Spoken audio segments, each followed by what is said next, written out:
In my last presentation, I talked about the publication of fake news and emphasized the importance of being responsible consumers of information. But why is this so important?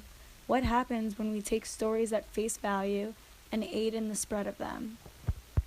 Allow me to remind you of the Holocaust. After World War I and throughout the 1930s, Adolf Hitler portrayed Germany as a victimized nation. He and the Nazi Party blamed capitalism, the ruling class, liberalism, communism, and trade unions for the nation's problems, all of which they claimed were connected with Jewish conspiracy. The Nazi Party sought to unite all German peoples, with the exception of the Jews, who would be deprived citizenship in the revival of what they called the Greater Germany. So how did they sell this idea? You guessed it. The media portrayed Jews as an alien race that fed off the host nation, poisoned its culture, seized its economy, and enslaved its workers and farmers.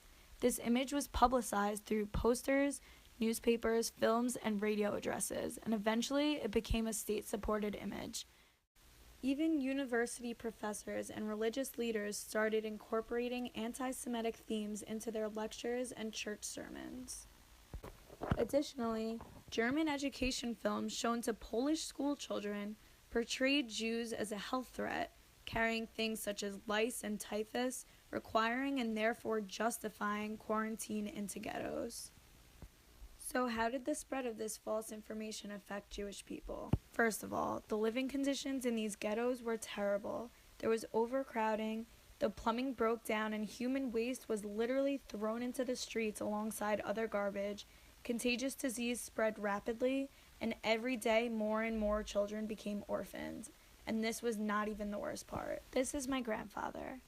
He was on the very last boat out of Poland in 1935. Had he not made it onto that boat, I would most likely not be here today. His entire family, whom he was forced to leave behind, perished among 6 million other Jewish people.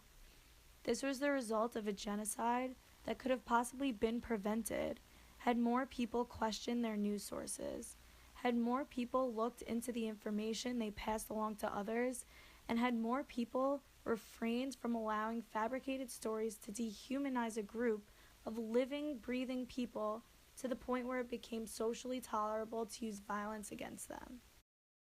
This event is pretty much common knowledge. We've heard this story a million times through textbooks, lectures, and even survivors themselves.